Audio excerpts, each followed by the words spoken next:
laughs, and you are left red-faced with no comeback. Maybe it is a family member at dinner who brings up your failures like a party trick, watching your reaction like it is entertainment. Maybe it is a stranger online, hiding behind a screen name, who says something so vicious you feel your blood pressure spike before you have even finished reading it. Whatever the situation, the feeling is the same. Your chest tightens, your face gets hot, your mind goes blank, or worse, it floods with 100 angry responses at once, none of which you can say out loud without making things worse. Here is the truth nobody tells you. That reaction is not weakness. It is biology. It is thousands of years of evolution, screaming at you that you are under threat and you need to fight or flee. But the Stoics discovered something extraordinary almost 2,000 years ago, something modern psychology is only now catching up to. They discovered that between the insult and your reaction, there is a gap, a small space of time where you get to choose. And in that gap lies all your power. The person insulting you controls the words. They do not control your response. That is entirely, completely yours. And once you understand that, you will never lose an argument to a bully again, because the moment you stop reacting the way they expect, they lose their entire strategy. This is what we are exploring today. 5 replies, drawn directly from Stoic philosophy and the recorded words and habits of men like Marcus Aurelius, Epictetus, and Seneca, that will let you meet any insult with total composure. These are not comebacks in the sense of clever insults you throw back. They are something far more powerful. They are responses that reveal instantly that the person trying to provoke you has no power over you at all, and nothing unsettles a manipulator more than realizing their weapon does not work anymore. Before we get into the first reply, I want you to imagine something. Picture the most difficult person in your life right now, the one who always seems to know exactly what to say to get under your skin. Maybe it is a boss, a sibling, an ex, a friend who has turned toxic. Hold that person in your mind as we go through this list, because by the end you are going to know exactly what to say to them, and more importantly, you are going to understand why it works. Let me know in the comments who came to mind. I guarantee you are not the only one thinking of that exact person right now.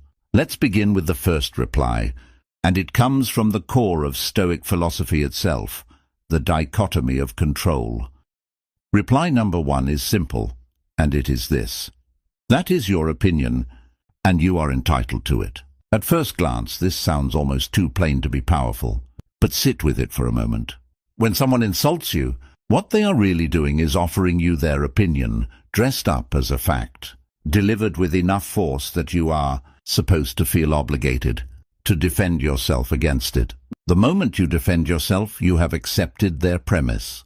You have stepped onto their battlefield, fighting by their rules, trying to prove a point to someone who was never interested in truth in the first place. They wanted a reaction. They wanted to see you scramble. Epictetus, the philosopher who spent the early part of his life enslaved, taught something radical for his time and for ours. He said that what troubles people is not events themselves, but the judgments we make about them. An insult is just noise, just air moving past your ears until you attach meaning to it. The words, "you are lazy," or "you will never succeed," or "nobody actually likes you," have no power on their own. They only gain power the instant you decide they are true, or the instant you decide you must prove them false. Epictetus lived this philosophy under conditions most of us can barely imagine. He was beaten, he was disrespected, he was treated as property, not a person, and yet he emerged with a mind so disciplined that Roman emperors later studied his teachings. If a man in chains could refuse to let words control his inner peace, what excuse do the rest of us have when a co-worker makes a snide remark in a meeting? Think about what happens when you say, calmly, without sarcasm, without an edge in your voice, "That is your opinion, and you are entitled to it." You have done several things at once. You have acknowledged the person spoke. You have not validated the content of what they said. You have not gotten defensive, which denies them the emotional reaction they were fishing for. And most importantly, you have placed the opinion exactly where it belongs, inside their head, as their judgment, not as an objective truth about you.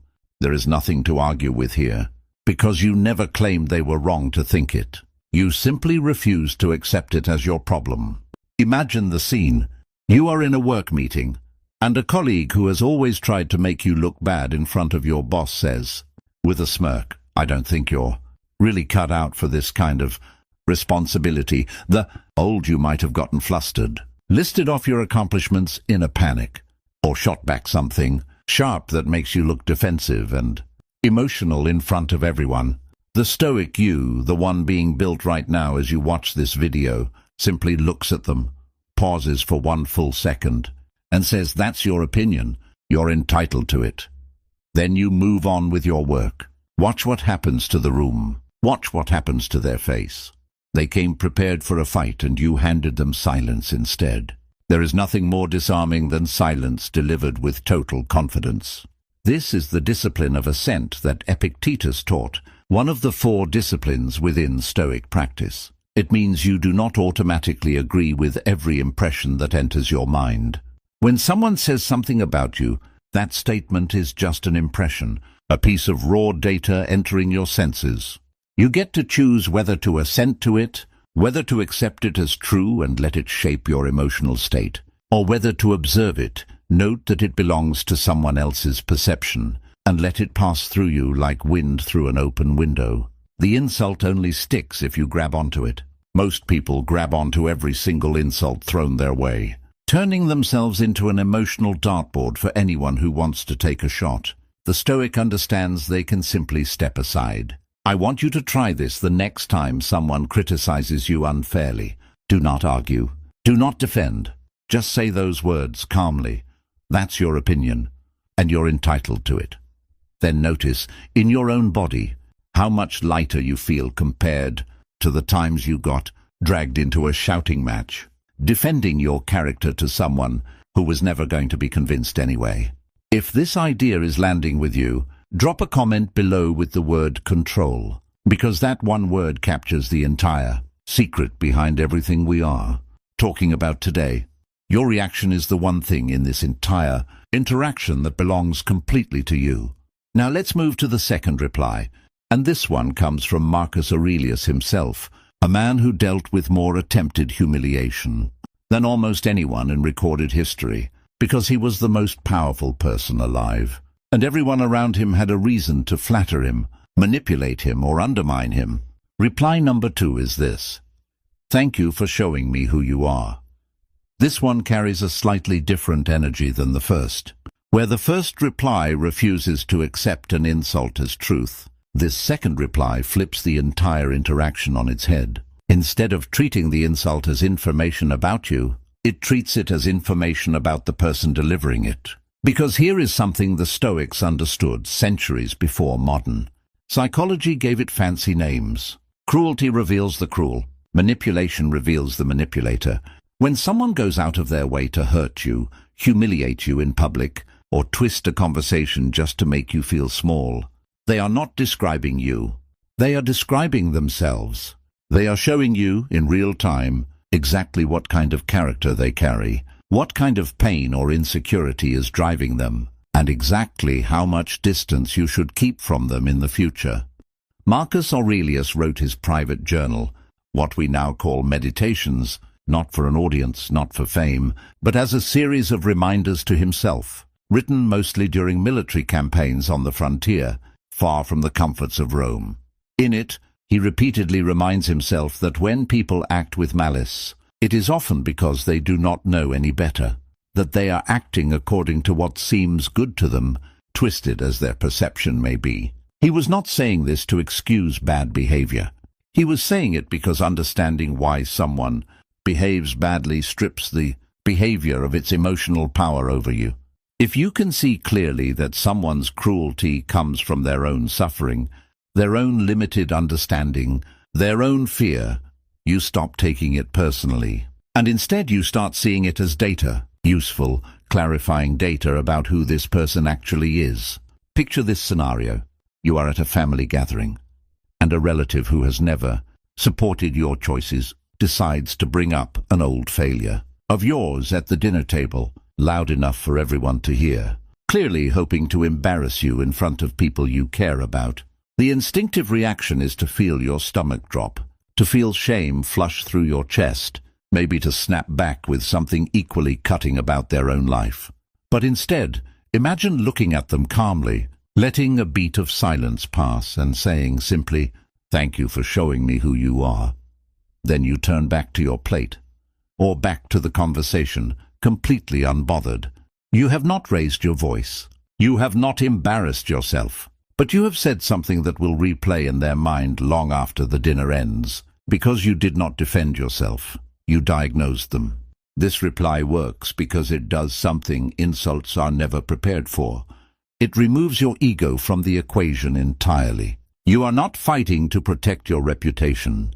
You have accepted, internally, that this person's opinion of you does not determine your worth. Instead, you are simply observing them with the same calm curiosity a scientist observes a specimen, and there is nothing more powerful than someone who refuses to be wounded by an attack. It confuses the attacker.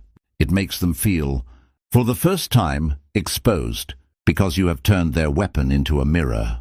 There is a story often told about Marcus Aurelius, describing how he tolerated the constant flattery, gossip, and backstabbing that surrounded the imperial court, a world where senators smiled to his face and plotted against him the moment he turned around. Rather than exhausting himself trying to punish every slight or outsmart every schemer, he trained himself to observe people's true nature and adjust his trust accordingly, without wasting emotional energy trying to change people who had shown him exactly who they were. This is the heart of, "Thank you for showing me who you are." It is not sarcasm. It is not a jab disguised as politeness. It is a genuine acknowledgement that someone just gave you valuable information that tells you how much space to give them in your life going forward. If you have ever stayed too long in a relationship, a friendship, or a job, ignoring repeated signs of someone's true character because you kept giving them the benefit of the doubt, this reply is for you. It trains you to actually listen to what people reveal about themselves through their actions, rather than getting stuck defending yourself against the content of what they say. Let me ask you honestly in the comments, is there someone in your life right now who has shown you exactly who they are, but you have been ignoring it? You do not have to name them. Just type yes if that question hit home, because I promise you are not alone in this. Let's move to the third reply now, and this one might be the hardest to actually use in the moment, because it requires something most people are terrified of: silence. Reply number 3 is not really words at all. It is this: pause, breathe, and say nothing. I know this sounds like it contradicts the entire premise of a video about replies, but stay with me, because this is one of the most devastatingly effective tools in the entire Stoic arsenal, and it is something Marcus Aurelius, Seneca, and Epictetus all pointed toward in different ways. Silence used deliberately is not weakness. It is one of the loudest statements you can make. Seneca, in his letters to his friend Lucilius, wrote extensively about anger, calling it a temporary madness, a state where the mind loses its grip on reason entirely. He argued that the very first and most important step in dealing with provocation is delay. Do not respond immediately.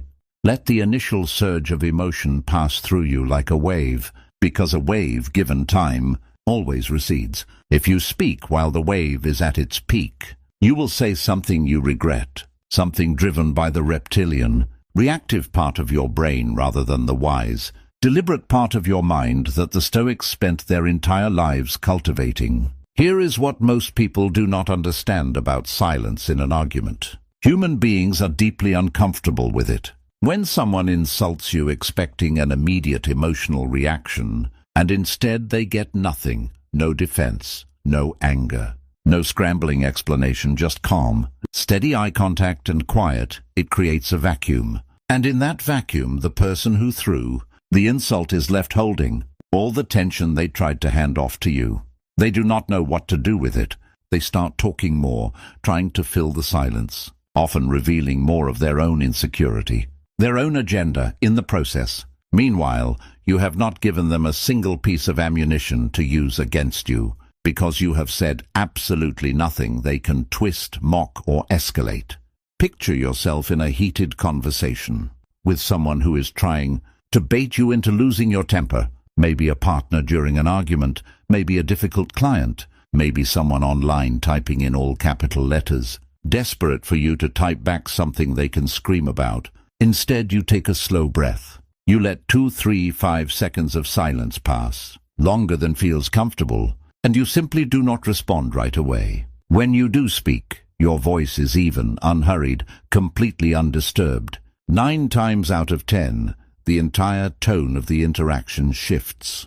Because the moment you refuse to match their emotional intensity, they have nothing left to escalate against. There is a famous concept within Stoic practice called premeditatio malorum, the premeditation of adversity. It involves imagining ahead of time the difficult situations you might face, the insults you might receive, the setbacks you might encounter, so that when they actually happen, you are not caught off guard. You have already, in your mind, walked through the scenario, and so your nervous system does not treat it as an emergency. This is exactly why soldiers train through drills, why pilots run through simulations of catastrophic failure, why surgeons rehearse difficult procedures mentally before ever entering the operating room. The Stoics applied this same principle to human interaction. If you have already imagined someone insulting you, already pictured yourself staying calm, already rehearsed the pause instead of the explosive reaction, then when it actually happens, your mind has a template ready to follow. Try this exercise this week. The next time you feel a surge of anger rising because of something someone said, do not speak immediately. Count to 5 in your head. Notice the urge to respond instantly, and notice that you do not have to obey that urge. You are not a slave to your first impulse. You are the one observing the impulse, deciding whether to act on it. This single habit, delaying your response by even a few seconds, will change more arguments in your favor than almost any clever line you could come up with. If you have ever regretted something you said in anger, something you wish you could take back, comment the word pause below, because that one habit alone could have saved you from that regret. Now let's move into the 4th reply, and this one draws on a concept that completely reframes what an insult even is. Amor fati, the love of fate. Reply number 4 is this: you might be right. I'll think about that. This reply sounds on the surface almost like surrender, like you are agreeing with your critic, giving them the win. But that is exactly why it is so powerful, and exactly why it works on people who are trying to provoke a fight. Because a person trying to insult you is looking for resistance. They want a battle. They want you to push back so they can push harder.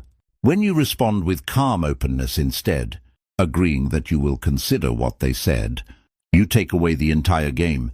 There is no fight to escalate, because you never entered the ring.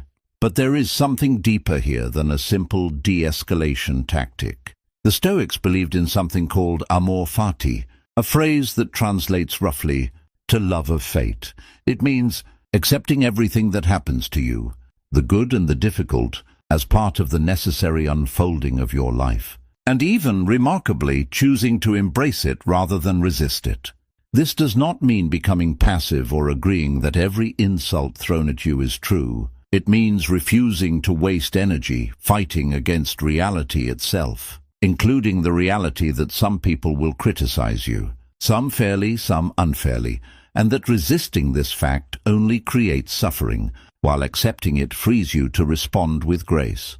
When you say you might be right, I'll think about that, you are doing something almost nobody expects. You are treating a hostile comment as potentially useful information rather than an attack to be repelled. And here is the secret: sometimes people really do have a valid point buried inside an unkind delivery. The Stoics were relentless about self-examination. Marcus Aurelius wrote constantly about checking his own behavior, questioning whether his reactions were just, whether his judgments were sound. If someone criticizes you, even cruelly, there is sometimes a kernel of truth worth examining, not because they were right to be cruel about it, but because growth often comes from uncomfortable feedback, and a wise person does not discard truth just because it arrived wrapped in an insult. At the same time, this reply protects you even when the criticism is completely baseless, completely malicious, with zero truth to it at all. Because saying, "I'll think about that," does not mean you are actually going to agonize over it. It means you have calmly acknowledged the comment exists, reserved your right to evaluate it on your own terms, in your own time, away from the emotional pressure of the moment. And then you move on. You are not obligated to have a rebuttal ready in the next 3 seconds. You are not obligated to win the exchange in real time. Wisdom takes time. Reactions do not require haste. Imagine a scenario where a friend, maybe during an argument, says something sharp like, "You always do this. You never think about anyone but yourself," instead of immediately defending every decision you have made for the last 5 years. Imagine pausing and saying, "Evenly, you might be right. Let me think about that." Watch how the temperature of the conversation drops instantly. You have not admitted guilt. You have not surrendered your dignity. You have simply refused to let the moment turn into a war neither of you can win, and you have given yourself the space to actually reflect honestly later without your ego standing guard at the door.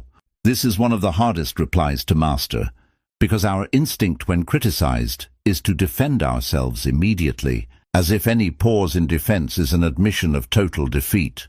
But the Stoics understood that true strength is not the ability to win every argument in the moment. True strength is the ability to remain undisturbed, regardless of the outcome of the argument, to hold your center even while considering the possibility that you might need to change. Epictetus taught that we should focus entirely on what is within our control, our judgments, our responses, our effort, and let go of what is not within our control, including other people's opinions of us, including whether they walk away from a conversation thinking they won.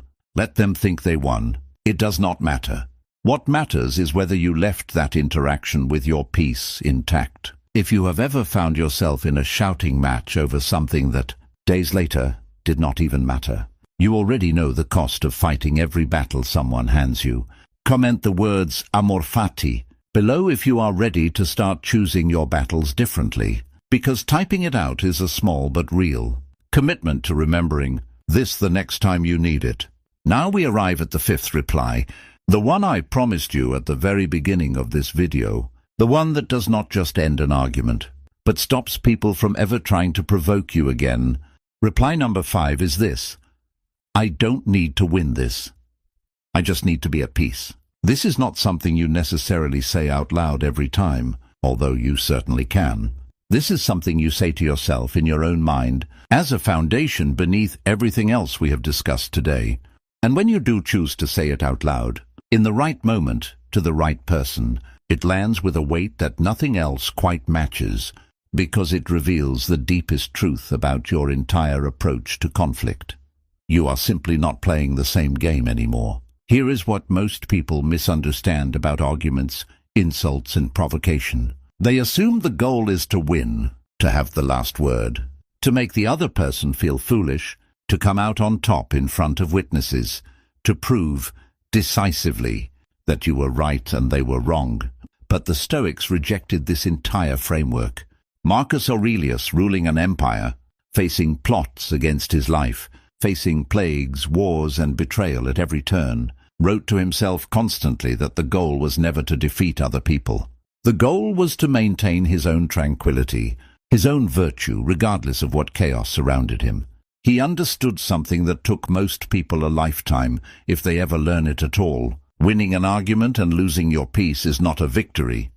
It is a trade you made against yourself. Think about the last time you truly won an argument. The last time you said something so sharp, so perfectly timed, that the other person had no comeback at all.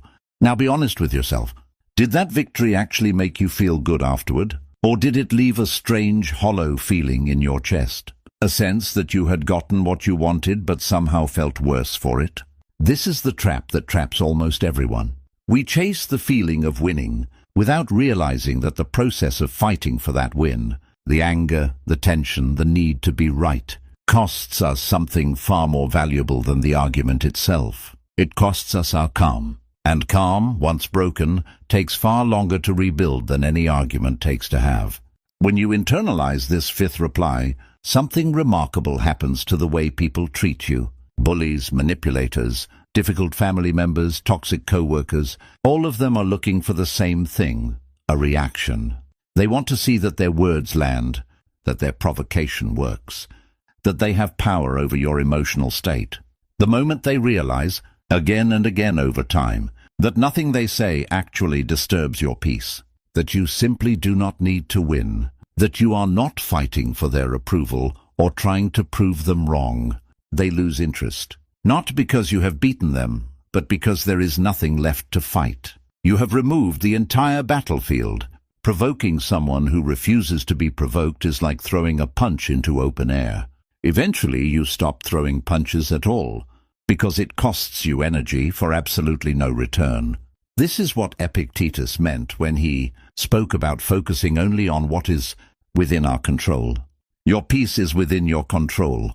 Their behavior is not. The moment you stop needing to control their behavior, stop needing them to admit fault, stop needing the last word, you become, in a very real sense, unshakable. Not because nothing bad ever happens to you, but because you have separated your inner state from external events completely. This is the entire foundation of Stoic philosophy, built over centuries, refined by emperors and slaves alike.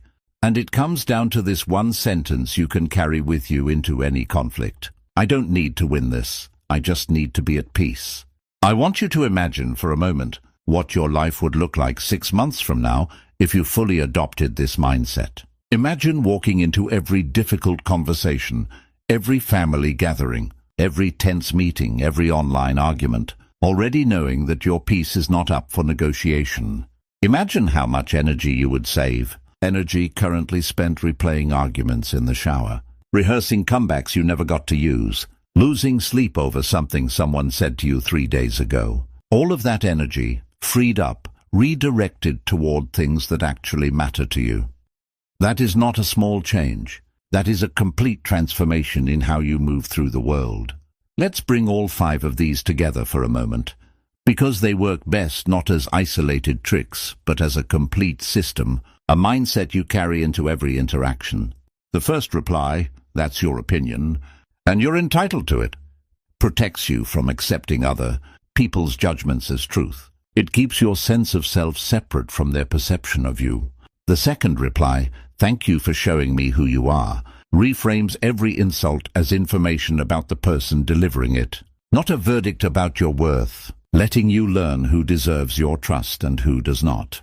The third reply, the pause, the breath, the deliberate silence, protects you from your own impulsive reactions, giving you the space to choose your response, rather than being dragged along by your emotions.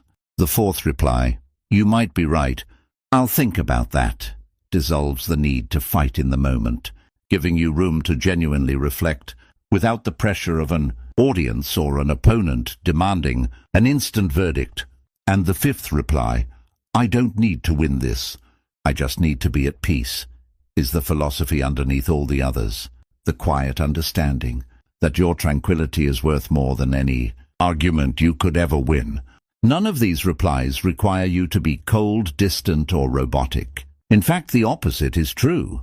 They require you to be more present than you have ever been, present enough to notice your own reactions rising, present enough to choose your words deliberately instead of firing back on autopilot, present enough to see the person in front of you clearly, without the fog of your own wounded ego distorting the picture. This is not about suppressing your emotions. Stoicism has been badly misunderstood for centuries as a philosophy of emotionless robots, cold men refusing to feel anything at all. That is not what Marcus Aurelius practiced. That is not what Seneca wrote about in letter after letter to his grieving friends. The Stoics felt deeply. They simply refused to let those feelings dictate their actions without the guidance of reason. There is a profound difference between suppressing an emotion and observing it clearly enough to choose your response to it. I want to leave you with one final thought. something that ties directly back to a concept we touched on earlier, memento mori, the reminder that we will die. This might sound like a strange note to end on, but stay with me, because it is actually the most liberating idea in this entire video. The Stoics constantly reminded themselves of the shortness of life, not to be morbid, but to gain perspective. Marcus Aurelius wrote to himself that he could leave this life at any moment, and that this thought should shape how he acted, how he treated others, and what he chose to let disturb him. Think about the insults, the arguments, the petty conflicts that have consumed your energy over the past year. Now imagine looking back on your entire life from its final days. How many of those arguments will still matter? How many of those insults will still sting? Almost none of them. The perspective of mortality strips away the artificial urgency we attach to conflicts that, in the grand scope of a human life, are almost entirely forgettable. This is not an excuse to be passive or to let people walk over you. It is a tool for prioritization. It helps you ask, in the heat of the moment, is this worth my peace? Is this comment, this person, this fleeting conflict, worth the emotional energy I am about to spend on it? Sometimes the answer will be yes. Some battles matter. Some boundaries need to be firmly defended. And Stoicism has never taught passivity in the face of genuine injustice. But far more often the honest answer is no. Most insults, most petty jabs, most attempts at provocation are not worth a fraction of the energy we instinctively want to give them. And once you see that clearly, the 5 replies we covered today stop being techniques you have to remember and force yourself to use. They become the natural expression of a mind that has already decided what actually matters.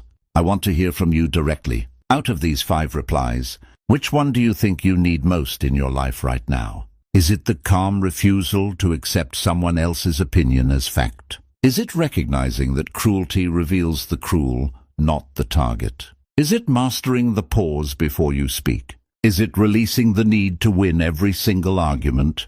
Write the number 1 through 5 in the comments below, and if you want, tell us the situation you are planning to use it in. This channel is built by this community, by people sharing their own battles and their own victories in applying these ideas. And your comment might be exactly what someone else needs to read today. If this video gave you even one tool you did not have 20 minutes ago, do something simple for us. Hit the like button. It takes less than a second.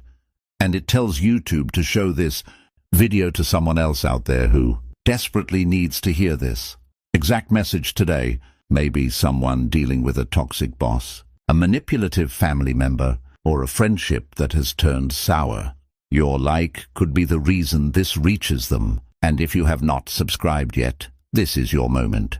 Wisdom of the Stoics releases new videos built exactly like this one, ancient philosophy translated into practical, usable tools for the exact struggles you are facing right now. In your career, your relationships, your own mind. Subscribe, turn on notifications, and join thousands of people who are done being at the mercy of other people's words, done losing their peace over things that were never worth the cost. Before you go, share this video with one person who needs to hear it. Maybe it is someone who just went through a hard argument. Maybe it is someone who always seems to let other people's words control their entire mood. Send it to them. Sometimes the most powerful thing you can give someone is not advice in your own words, but a reminder that this wisdom has existed for 2,000 years, tested by emperors and slaves alike, waiting patiently for anyone willing to pick it up and use it. Remember this: you do not need the last word. You do not need to win every argument, defend every judgment, or prove your worth to every person who tries to provoke you. You need only this: your peace, protected, guarded, and entirely your own, no matter what anyone says to you. That is not weakness. That is the strongest thing a human being can possess. Until next time, stay disciplined, stay grounded, and stay stoic. And you are left red-faced with no comeback. Maybe it is a family member at dinner who brings up your failures like a party trick, watching your reaction like it is entertainment. Maybe it is a stranger online, hiding behind a screen name, who says something so vicious you feel your blood pressure spike before you have even finished reading it. Whatever the situation, the feeling is the same. Your chest tightens, your face gets hot, your mind goes blank, or worse, it floods with 100 angry responses at once, none of which you can say out loud without making things worse. Here is the truth nobody tells you. That reaction is not weakness. It is biology. It is thousands of years of evolution, screaming at you that you are under threat and you need to fight or flee. But the Stoics discovered something extraordinary almost 2,000 years ago, something modern psychology is only now catching up to. They discovered that between the insult and your reaction, there is a gap, a small space of time where you get to choose. And in that gap lies all your power. The person insulting you controls the words. They do not control your response. That is entirely, completely yours. And once you understand that, you will never lose an argument to a bully again. Because the moment you stop reacting the way they expect, they lose their entire strategy. This is what we are exploring today. 5 replies, drawn directly from Stoic philosophy and the recorded words and habits of men like Marcus Aurelius, Epictetus, and Seneca, that will let you meet any insult with total composure. These are not comebacks in the sense of clever insults you throw back. They are something far more powerful. They are responses that reveal instantly that the person trying to provoke you has no power over you at all, and nothing unsettles a manipulator more than realizing